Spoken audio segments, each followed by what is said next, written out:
So this is Andy Warhol's Cats. Wait, Andy Warhol has a book called a book about cats? Yes, he loved cats. He was perhaps not as obsessed with them as I am, but he had a series of prints back before he started doing like the more pop culture multiples. Mm-hmm. He had kind of a long-running series of prints just about cats. And they're particularly lovely because some of them are just these really fine line drawings, which are very like Calder did line drawings like this of animals that Warhol was kind of like, there was a thought process or conversation going on there. But also he had all these where the fur is defined by these brush marks. Oh, weird. And they're really quite lovely. Wait, this. Yeah. I mean, they're still Warhols. Some of them are like, but they're really with the little gold leaves. That's awesome. But what year? Like, do you know what year these were? I do not remember. This is 70. Sounds so good. Yeah. Well, the catalogs are from. They're just giving like the full range. Oh, okay. I'm not sure. But you said they were pre like all these like pop stuff. Yeah, he might have kept making them for a while. Oh. But he had a whole series. One of the series of these with the brushy fur marks was called 25 Cats Named Sam. They were all named Sam, which is my name. That's perfect. And I think he actually had 26 cats that were all named Sam, which is, So obsessive. see, that one's Sam. Oh. That's not you if you're a cat, though. No. I don't think you would be pink. No. Most likely not. Does this say? These say like 50s, mid-50s. Most of them are. Nice. That's a great book. Yeah. What else did you bring to the show? This is very different. T.S. Eliot, Old Possum's Book of Practical Cats, which is some of the best poetry that T.S. Eliot has ever written. And this particular version is illustrated by Edward Gorey. Okay. So it's two things that are wonderful. Edward Gorey drawings of cats, which are a particular brand of glorious. Oh, okay. I couldn't place his imagery in my head. Okay, wow. Yeah. And these are, they're so good. And the poems are great. It's like, T.S. Eliot is this high modernist poet, known for these long, rambling, obscure poems with tons of references, like friggin' James Joyce. But these are like, they're about cats and they rhyme. All the poems in here, No. That's the best. Yeah. Do you have a favorite line from one of the poems?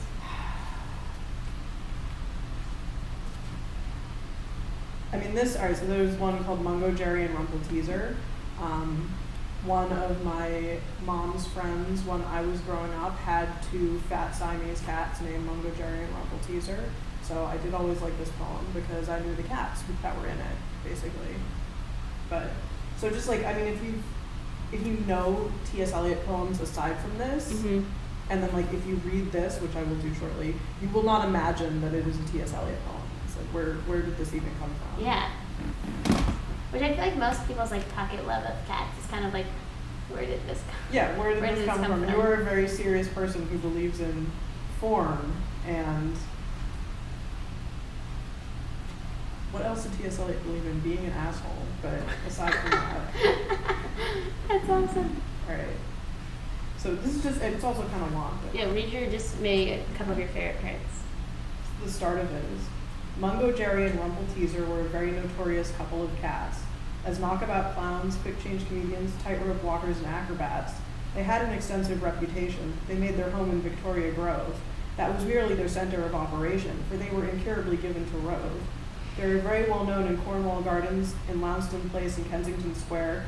They had really a little more reputation than a couple of cats can very well bear. And then, it goes on, like, if the area window was found ajar and the basement looked like a field of war, if a tile or two came loose on the roof, which presently ceased to be waterproof, if the drawers were pulled out from the bedroom chest and you couldn't find one of your winter vests, or after supper, one of the girls suddenly missed her wool-worth pearls, and the family would say, it's that horrible cat. It was Mungo Jerry, or Rumple Teaser, and most of the time they left it at that. And it goes on like that for a while about all the horrible Wow. things that these cats do That's around their amazing. center of operation. Is cat poetry like a big thing in the cat world? I mean, bad cat poetry is Okay. like Cat Fancy, which up until very recently was the preeminent cat magazine for people who Wait. fancy cats.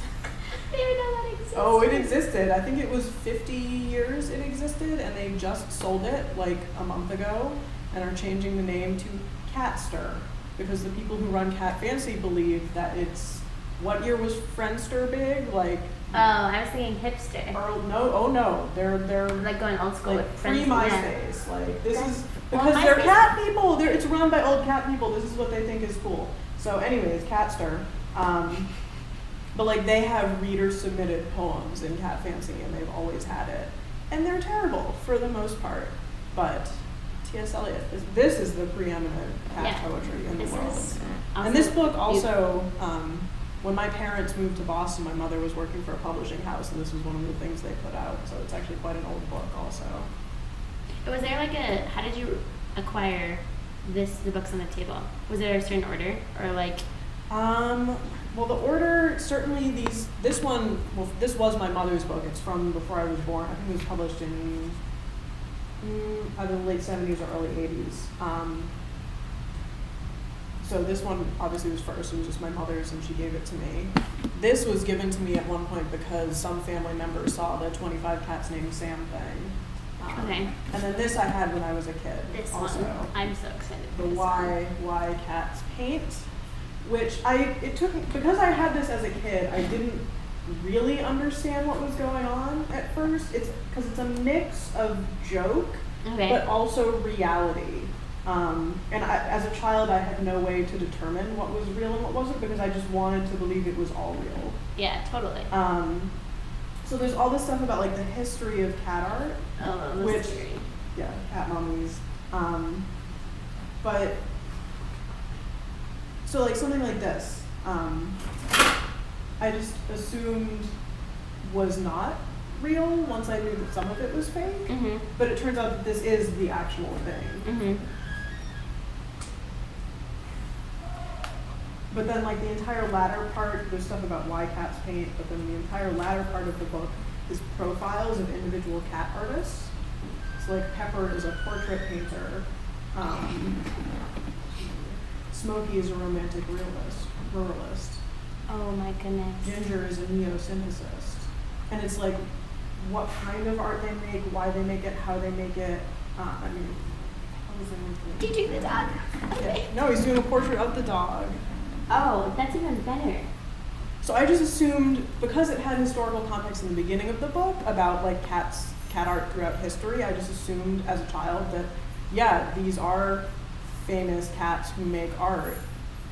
Of course they are. Of course they exist. Yeah. But what's great about this is like the quality of the photograph is so like the language of. Oh yeah, the whole thing is done as though it is, you know, like these are how artists are profiled. These are how artists are photographed making work or posing in their environments. Did they pose them or does it even? It doesn't even matter. But did they like? That's ridiculous. This is the best. Yeah. Okay. I mean, this is my I read favorite. this so many times. The best part of this book, though, is like as a kid, like this is real. They're famous Yeah. cat artists. It's not really made for kids either. It's not like a children's book. When you said you had this as a kid, I was like, Some aunt was like, I don't know how old she is. We'll give her this book. She likes Well, cats, it's just right? like, yeah, she likes cats and she likes art, so Why of not? course we'll get her this. Oh, this one's really cute. Yeah. Amazing painting cat. Right, like is that real or is that something they made for this book? You know? Spielberg displays of artistry, Heathrow unknown. The greatest marvel of nature. Oh my goodness. Well, because I mean, like this type of imagery with cats like seems more familiar. Right. Which okay, I also now sitting here talking to you. My grandmother is obsessed with cats also, and she's like into the cat figurines and all of the cat things, and I think it's super just like field made my unlike for cats until this project. But then spending time with them, Yeah. you gotta love the ones that paint though.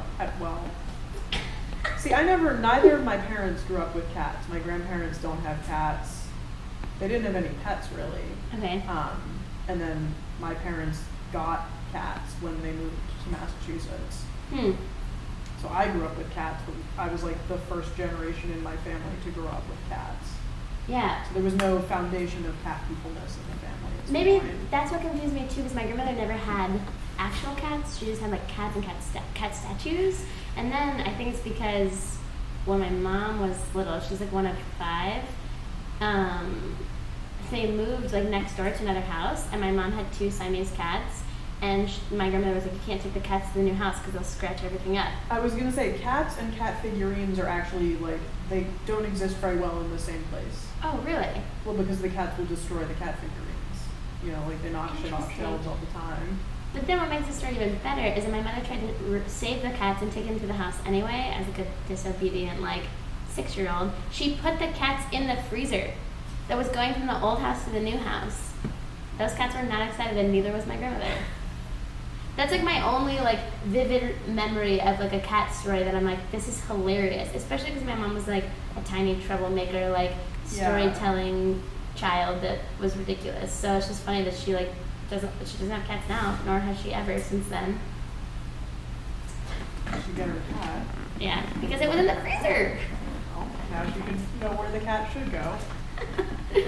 But it reminds me of like the child logic of like, this is real. My mom being like, of course I can save the cats, just don't away in the freezer. Yeah. Ridiculous. So these 2 are definitely more recent. Okay. And part of this is because, as I had said before, like a lot of my old cat books are in storage. Mm-hmm. So mostly what's in my apartment right now is just stuff that I've gotten since moving to the city. So these 2 were both things that I found in the used book section of the Brookline bookstore. Which I troll incessantly and used to have to fight. There was a former faculty member here who used to live in the area, and we would like race each other to see who could get the art books first.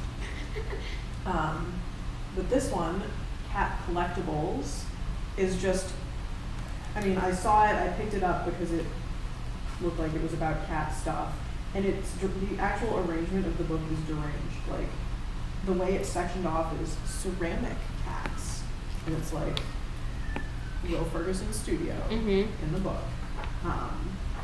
No, he has that cat. Yeah. And then it's like Cats at Christmas and Other Festivals is an entire section. You know?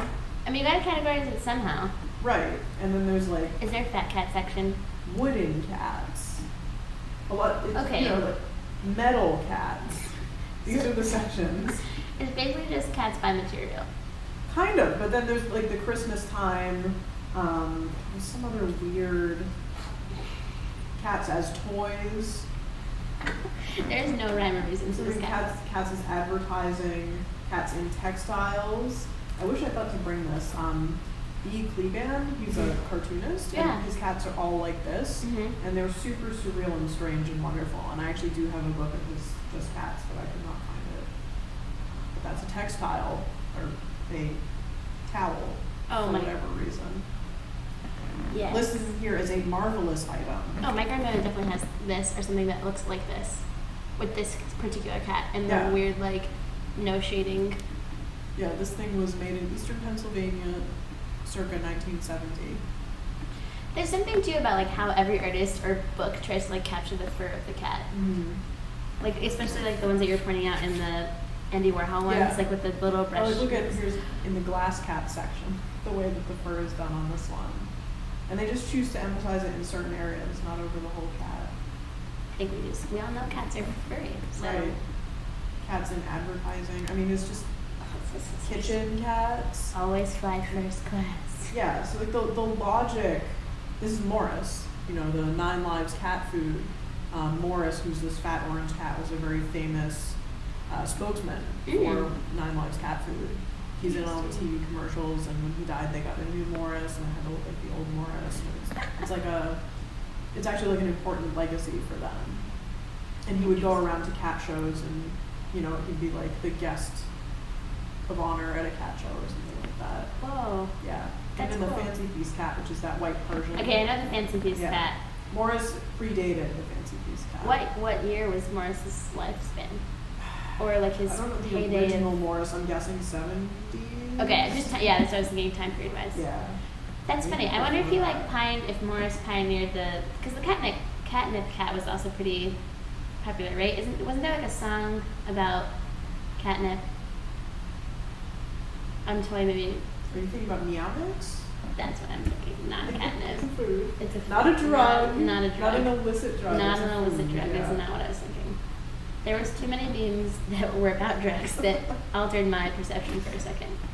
Character cats. Character cats, yeah. Oh, okay. I did love Tweety Sylvester, growing up, but she yeah. might have been the only cat. Some of these. That pink one is really weird.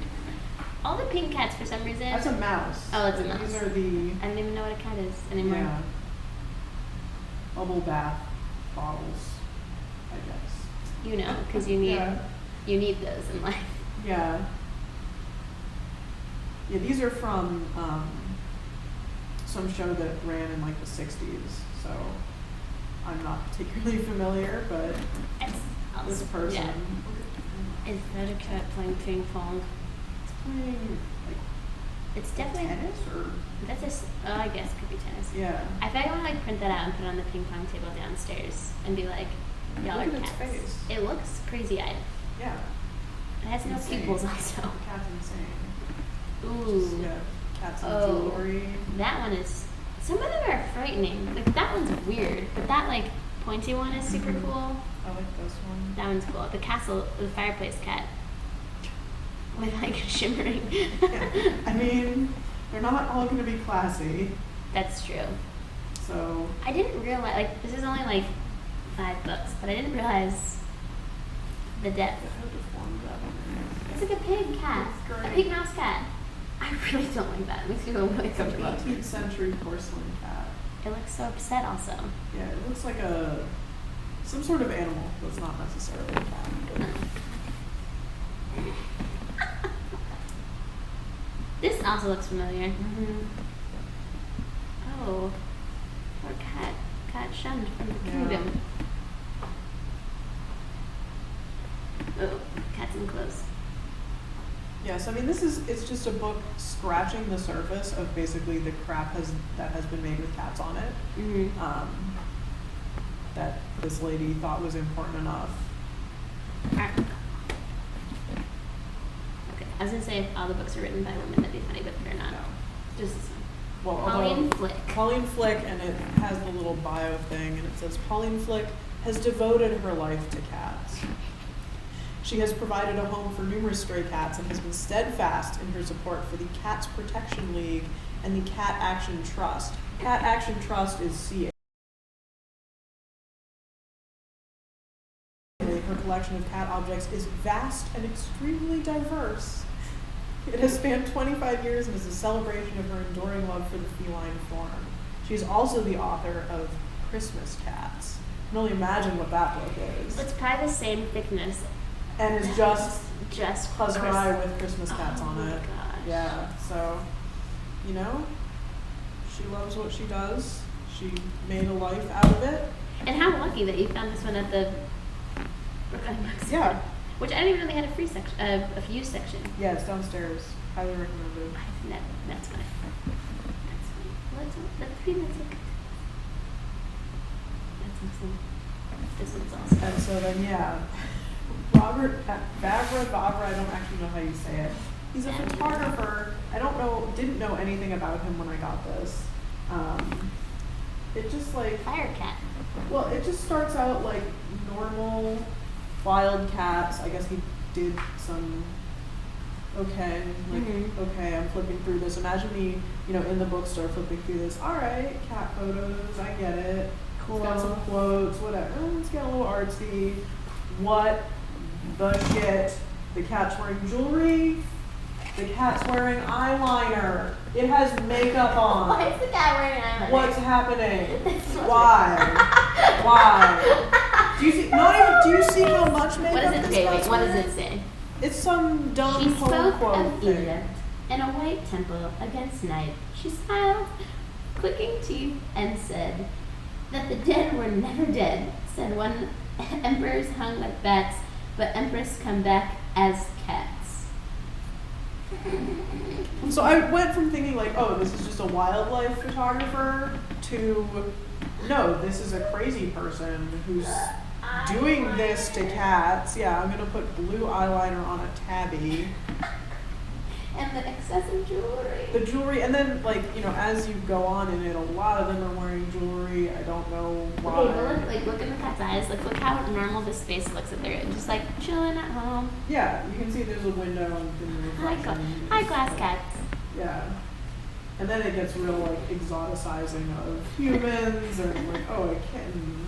And flowers and jewelry, you know. A kitten is in the animal world what a rosebud is in a garden. Thank you. Thank you for that. That is a dead animal. That is taxidermy. Like, what? Yeah, why? So it's like an Oriental Shorthair, which is a breed of cat, but then with horrifying Orientalist imagery over here on the side, photographed by white dude Robert Favre. Please tell me what does that one say?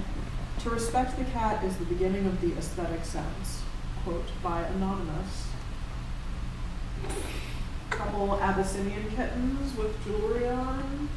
Again, imagine me just flipping through, discovering this in the bookstore, and you know, what the hell? Was it like, I need to have this, or was it like, this is deranged. I need to have, like, I can't not have this. This is actually crazy. Yeah, you can't not have it. What's that cat doing? I mean, so like this, it's a beautiful photo of a weird, sort of mutated looking cat. Mm-hmm. But what the hell? Why does it have like a gold chain tiara? And like gold weird. Is that normal for cats to have eyes that gold? Yeah. Okay. Sphinxes. I just, you know, and then some of them just, oh, normal photo of a dude with his cat. On the ranch. Yeah. Ranch so cat. this is just the pure, I mean, this guy is huge. There's 128 photos and tons of words in addition to the photos. And the words, I think, is the best pairing. The dude is clearly obsessed. And then he is here in his bio with his dog. Right. No. But it's just, you know, it's the kind of thing I run across this type of obsession, which is truly surreal, at least. Okay, this feels, yeah, this is definitely like curated and like seeking Mark Twain. Yeah. But he's not doing this in any ironic sense. He's dead serious about this. Yes. I think that's the difference too between like this book and like cat memes. Right. Yeah, this guy is not trying to be funny. This is his way of trying to display something about like the beauty and nobility of cats, is by putting eyeliner on them. Yeah. But he means it with all his heart. Mark Twain. A house without a cat, a house without a cat, a well-fed, well-petted, and properly revered cat may be a perfect house, but how can it prove its title? Yeah, this guy would post a photo and put like inspirational text over it in cursive and post it on Facebook, but he's not going to make a cat meme. Do you know what I mean? You know the difference there? Yeah. The nunnery, though. Like, what? Yeah. What? Yeah. This is too far. Because cats are godly. Oh, obviously. They're spiritual. They're weird. Nature's beauty and stuff. I mean. Oh, and there's a cute little baby, Yeah. kitty. Oh my goodness. Mother Goose was the quote on that one.